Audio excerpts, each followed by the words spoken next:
Bisogna riempire le parole di contenuti.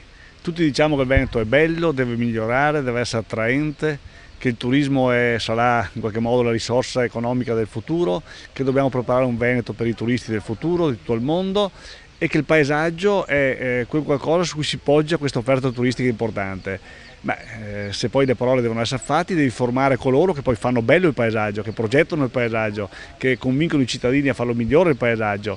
E allora credo che questo corso, fatto di molte lezioni, di molti professionisti, di molti esperti, abbia questa voglia di formare non solo e sempre lo studente, ma formare anche gli operatori veri, quelli che già sono sulla piazza, quelli che già stanno lavorando, e fargli capire che è un interesse loro convincere i loro clienti e preparare se stessi a fare un Veneto più bello.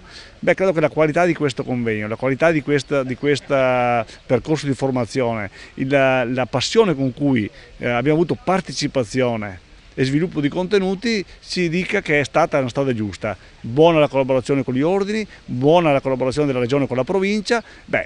Chiudere questo percorso in questa meravigliosa villa, in questo meraviglioso angolo di paesaggio veneto, credo sia il senso di questa iniziativa.